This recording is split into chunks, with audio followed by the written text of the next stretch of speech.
10. The most powerful archer whose power even the gods bowed down to. There were many archers in the ancient times, but there was one such archer seeing whom even Lord Sri Krishna himself was scared. There was one such archer who defeated Indra and Rama Laxman. There was one such archer who could end the war of Mahabharata with his 3 arrows. There was one such archer who could give happiness to the ocean with his arrows, and there was one such archer who could destroy the whole universe in a moment. Everyone had one divine weapon better than the other. Everyone was very brave, brilliant, and strong. But the best is always the best. Who was the best archer? Was Arjun the best? No. Was Karna the best? No. Was Eklavya Krishna or Rama? No matter how much you think, you will not be able to guess who was the best archer of the ancient times, and there has never been an archer like him till date, and neither will there ever be. Let's find out. We will first start with the least powerful warrior and then learn about the most powerful archer of ancient India. Dronacharya is at number 10. He received his education in archery from his father Arshi Bharadwaj, Arshi Agnivesh, and Lord Vishnu. And when Lord Parshuram was donating everything to the Brahmin on Mahendra mountain, Dronacharya reached him and gained knowledge of the entire scriptures from him. He taught the Kauravas and the Pandavas how to use the scriptures. In the battle of Kurukshetra, Drona became the commander of the Kauravas after Bhishma. He wreaked havoc on the Pandavas on the 15th day of the Mahabharata war. He single-handedly killed 25 great warriors like King Virat, Kunti, Bhoj, Draupadi, Satyajit, Sankhil. Brave Abhimanyu was killed after getting trapped in the Chakravaya created by Drona during the war. It was impossible to defeat him as long as he had the weapon in his hand. That is why the Pandavas were forced to die by deceit. At number 9 is Bhishma Pita Gangaputra Bhishma. He was the only warrior who had made Hastinapur invincible on earth at that time. He fought many big wars in his life. Many times he would overpower the entire enemy army alone. When the battle of Kurukshetra had begun, Bhishma Pitama became the first commander of the Kauravas. Every day Bhishma Pitama alone would kill thousands of soldiers. No warrior from the Pandava side could stand before Bhishma Pita's arrows. Lord Sri Krishna had vowed not to pick up weapons in this war. But Bhishma, with his valor, forced Sri Krishna to break his vow and pick up weapons. Lord Krishna knew that it was impossible to defeat Bhishma in a fight according to the rules. That is why Arjuna put Bhishma on the throne by keeping Shikhandi in front. At number 8 is Arjuna. In the eyes of Guru Drona, Arjuna was the best archer. Dronacharya had taught Arjuna about all his weapons. The enemies would become half dead with the mere string of Arjun's bow. Arjun had all the divine weapons of the gods. Arjun had even obtained Pashustra by pleasing Mahadev. Arjun could shoot arrows with both hands. In Draupadi's Swayamvar, where all the archers except Karna were successful, Arjun had hit the target very easily. In Thandarvan, Arjun had defeated even Devraj Indra. Arjun had defeated the Nevas Kavak Rakshan, whom even Ravana could not defeat. Number 7 is Eklavya. Eklavya was a great archer of the Mahabharata era. When Eklavya went to Drona for education, Drona refused to teach him. After this, considering Drona as his guru, he started practicing archery in the forest. When none of the Kauravas and Pandavas knew how to shoot a word-piercing arrow, then Eklavya had learnt to shoot word-piercing arrows by his practice. Seeing his archery skills, Arjuna also started to feel that Eklavya was the best archer. But once Dronacharya had Eklavya's thumb cut off in the name of Guru Dakshina. After this, Eklavya learned to shoot arrows without the thumb.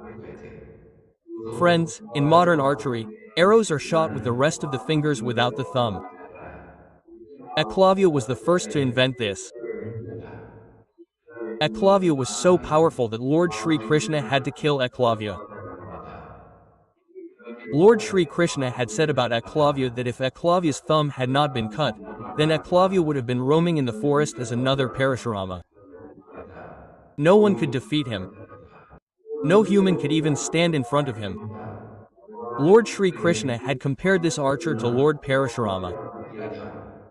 You can imagine how powerful he was. Number 6 is Barbaric. When Arjuna and Lord Sri Krishna were present to see the miracle of his bravery, then Barbaric showed a small example of his bravery by using a mantra. Krishna said that if you pierce all the leaves of this tree with a single arrow, then I will go there. Barbaric took the arrow and shot it towards the tree. When the arrow was piercing all the leaves one by one, during this time a leaf broke and fell down. Krishna hid that leaf by placing it under his feet, thinking that it would be saved from being pierced. But that arrow piercing all the leaves stopped near Krishna's feet. Then Barbaric said, "Lord, there is a leaf stuck under your wing. Please move your leg because I have ordered the arrow to pierce only the leaves, not your wing." Barbaric was the son of Ghatotkacha. He had 3 such arrows with the help of which he could end the war of Kurukshetra in a moment. He could destroy both the armies. Lord Sri Krishna himself became worried after knowing about the 3 arrows of Barbaric, due to which he asked for Barbaric's head in donation. Since then Barbaric is worshipped on this earth in the name of Kadu Shyam. Number 5 is Meghnad. Ravana's son Meghnad was Mahavir. He had pleased Brahma, Vishnu and Mahesh with his penance and received a boon. With his might, he defeated the gods and captured Devraj Indra, due to which he was named Indrajit. He had knowledge of Brahmastra and Vaishnostra. During the war with Laxman Ji, he fired Brahmastra on Laxman Ji. Laxman Ji pacified it. But during the war, he had once used his Nagpanch weapon, with which both Lakshmana and Ram were captured. He had made Lakshmana unconscious in this war. Meghnad is the only warrior of Ramayana era who has been called a great warrior. Number 4 is Karna, son of Sun. He was a warrior of Mahabharata era who had such divine armor and earrings which could not be pierced by any weapon. Therefore, before the war, Devraj Indra had snatched Karna's armor and earrings by deceit. But even without armor and earrings, Karna was very powerful. In the final war, when Karna and Arjuna faced each other, Karna had cut the string of Arjuna's Gandhi bow 11 times. Karna cut Arjuna's Brahmastra with ordinary arrows. Yes, during this war, Karna had almost killed Arjuna with his Sarpamukh arrow. If Lord Sri Krishna had not protected Arjuna, then Arjuna would have definitely been killed by Karna. As long as Karna had the weapon in his hand, Karna could not be defeated by any means. It could not be done. That is why when Karna was unarmed, Arjun had to kill Karna by deceit. At number 3 is Lakshman Ji, the incarnation of Sheshnag.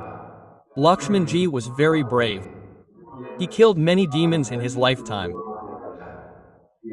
He spent 14 years with Sri Ram in the Dandakaranya forest and showed his might by killing many big demons with his sharp arrows.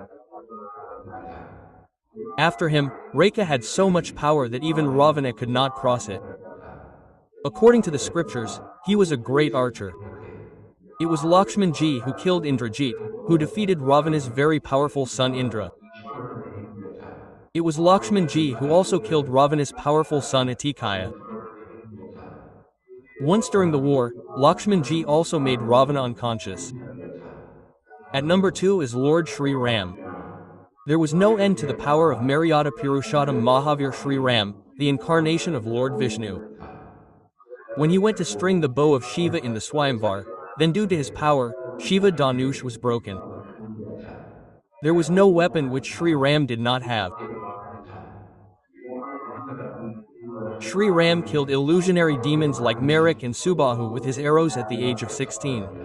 When the sea did not give way to Sri Ram to go to Lanka, he thought of drying the sea with his arrows. Seeing Sri Ram concentrating on the bow, the sea god also got frightened and appeared before him.